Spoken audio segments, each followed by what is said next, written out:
Hey guys, and welcome to the Stand Up Review podcast. Thanks for tuning in. Today we're reviewing Donald Glover's 2012 special Weirdo.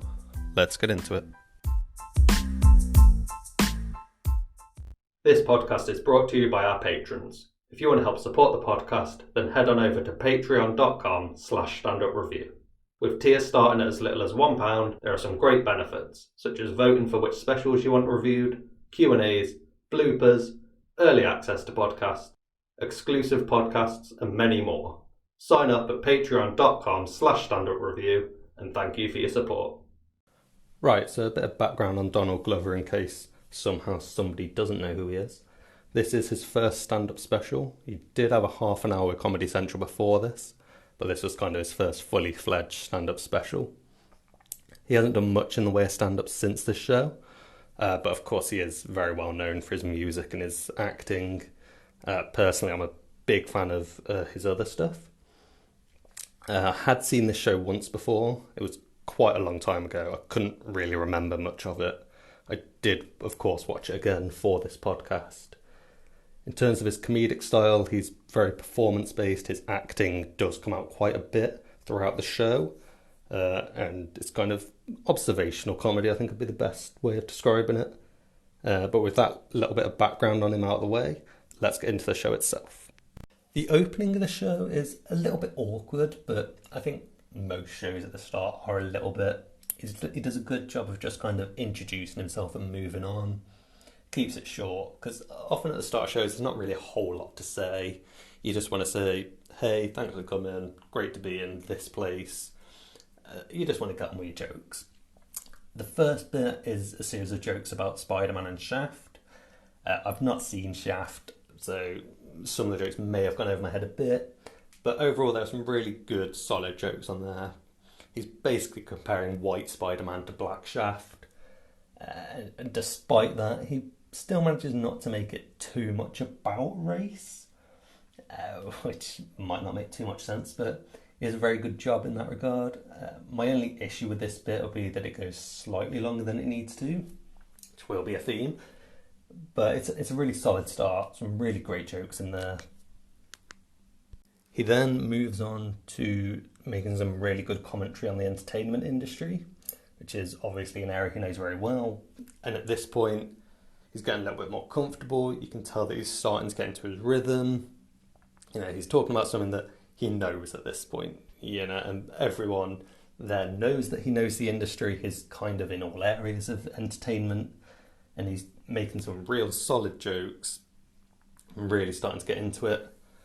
In his next segment, which I've called Weird Stuff, because he's just kind of riffing on various things that he finds weird within the world. This is where he really hits his stride now. He becomes very passionate. He's got some great material that he clearly knows is good. It's clearly worked a lot in his rehearsals and in shows leading up to this filming. He makes some quite good points, and it feels like this is his style, where he's kind of hitting on a couple of points, making some jokes, and then moving on without having to make a whole bit out of whatever that topic is. As I said, at times he can run on a little bit, and we'll discuss that in a little while. Maybe this bit does go a little bit long, but again, because he's hitting different topics, it doesn't feel like he's on any one thing for too long. You know, the jokes might kind of tail off a bit, but he's still nailing every joke. It just feels like he front loads this bit with the stronger jokes. He goes on to tell a couple of different stories about his run-ins with homeless people. And again, this is great. It's very funny. It doesn't matter how long this goes, because when you're telling a story, the joke is the length of that story. So you can't really run too long. He does a very good job as well of telling the jokes in a way where he's not being offensive, or it's not mocking homeless people. It's very well written in that regard. The actual stories he's telling are funny, and he does it in a way where the homeless people, them being homeless, isn't massively exaggerated within the story. And he continues to do this very well. He goes on to discuss rape. And again, he's making jokes where he makes it obvious that it's not about rape. He's not trying to tackle the issue of rape in any way. He's not making a serious statement here. He's just telling some jokes that happen to involve rape, and they're very good, very well told, very funny jokes. He then goes on to talk about kids, where he's got some good commentary. It's very creative. I think throughout the show, he's clearly a performer. He's very clearly a very creative guy, and that it shows throughout the whole show. He comes at things from very good angles, very different angles where you perhaps wouldn't expect. But this kind of becomes, I don't want to say a lull in the show, but it's not bad, but it gets a little bit awkward in places. It's certainly not his best stuff. The topics before and after these next couple kind of are much better, but perhaps they're just overshadowed by those. This even continues into his next topic, which is racism. It feels a little bit disjointed in places, perhaps not the finished article, which you would expect at the stage of recording a Netflix special. Again, it's nothing bad, it's just at the point where you perhaps expect a little bit more of a professional comedian. For the next bit, he goes into another section of jumping from topic to topic. And as I said before, this is where he really thrives. He just gets a couple of really great jokes in there and then moves on before he can really say you've got a bit about that topic. I actually think if the whole show was like this, even if it was a little bit shorter, I think it would come across better as a show, much more than dragging out certain sections for the sake of making it a bit about that topic. I understand why he's trying to make the bits the way they are, but I just think when the level of comedy drops, that's when it's time to end the bit, not when you've spoken about that topic for long enough. And this is kind of shown in his next bit about kids' cereal, because it's good, it's very funny, and then it just keeps going. And you by the time he's finished talking about kids' cereals, you're kind of more glad that he's not talking about it anymore. I feel like a bit should end with you thinking, I wish he had a couple more jokes about that, not, oh, thank God he's moving on to something else now, about time. During the next part of the show, he talks about childhood, which overall, it's not a bad bit, but this is where the worst part of the show really is. At one point, he tries some audience participation, and I'm going to talk about the audience specifically a little bit later on, but it's very awkward and it's very cringy, because a key part of audience participation is to make it somewhat obvious what the answer should be. He asked them, where do you want to go on a Saturday or a weekend when you're a kid? And aside from the audience just not responding at all, it's a very difficult question to kind of have a large, coherent consensus on. There's not really a correct answer to that. And it really disrupts the bit.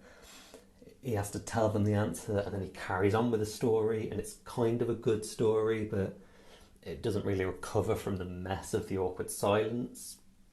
It really brings this bit down, and like I said, it's a good bit. It's funny in places, and I think if it didn't have the audience participation, it would have looked a lot stronger, but it really does get brought down. After that is the ending of the show, which is a story about someone taking a shit in a Home Depot. Now, the story is very good. It's a really funny story. He performs a lot of it and kind of acts it out, which is great. He's very talented in that regard, of course.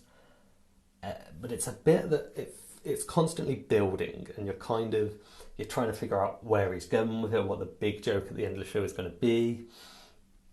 And it just builds and builds, and it kind of gets funnier and funnier as it goes along. But then the show just kind of ends with what's a fairly average joke. It's fairly anticlimactic as an ending to the show. Especially, it's probably the best story. It's got maybe 5 or 6 stories throughout the show, and this is definitely the best one comedically, perhaps the best told.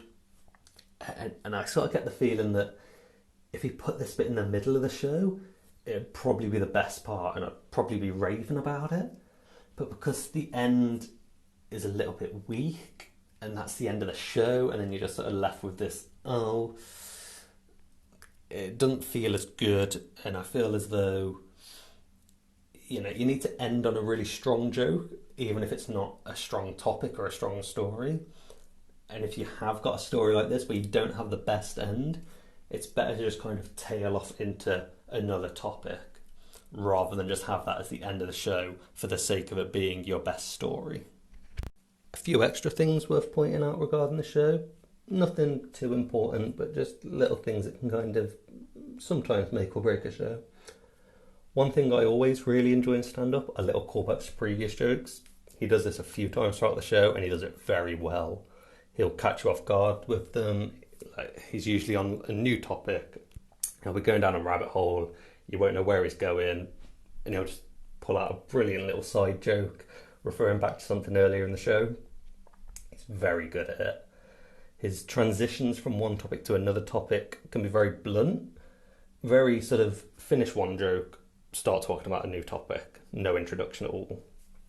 The thing with that is that it's very difficult to do well, and I'd much rather that he just did the blunt transition than trying to come up with some elaborate link that doesn't matter or just isn't important in the overall scheme of things. I only really mention it because some people do it very well, but some people also do it very badly. So it's perfectly fine to just jump from one topic to the next. Don't force it.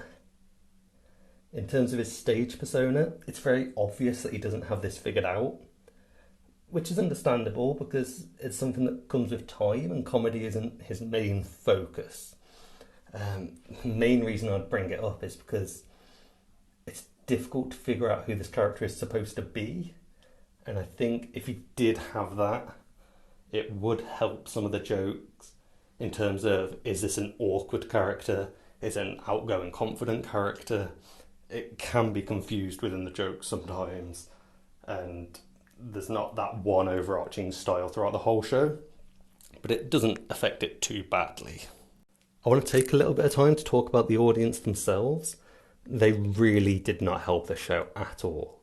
They're what I would call a sitcom audience. I'm guessing that is because they've come across from his TV shows and his acting work. But it felt like at times they were laughing because they felt they had to, rather than actually following the flow of a joke. It felt forced, it felt over the top sometimes. It definitely affects how you view the show, and it was really off-putting at times when he would make a small little side joke aside out of the main story, and it would get a huge laugh. And then by the time he got to the punchline, it kind of felt too soon for another big laugh, or as though they realised, oh, this was the big laugh, and we shouldn't have had it back then. Yeah, the audience participation part, again, it was so awkward, but it was like they were caught off guard. Like they didn't realise they would have any role to play in the show other than just laughing. It's so awkward, and like I said before, he doesn't help it. Like Donald Glover's audience participation wasn't the best way to do it. It wasn't obvious enough an answer, but I think a different audience would have at least had a go or not made it look quite as cringy and awkward. So to finish off, some overall thoughts on the show. Donald Glover is very creative. He's a very good performer, and this really helps the show. It's fun to watch. But in terms of a stand-up show, it can be very awkward at times. The audience ruins parts of the show. I won't keep going on about the audience.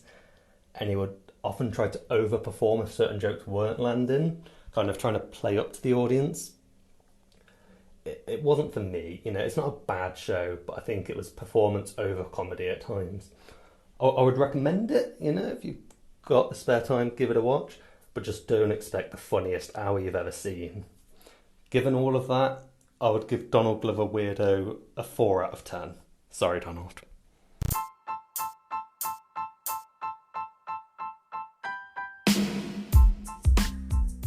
Thanks for listening to the Stand Up Review podcast. I hope you enjoyed this episode. If you did, be sure to subscribe to get new episodes as soon as they come out every Monday, Wednesday and Friday. Check out our Patreon for some awesome benefits at patreon.com/standupreview. If you have any thoughts or suggestions for the show, whether it be a new segment or a show you'd like us to review, let us know on Facebook, Instagram or Twitter at standupreview and give us a follow while you're over there.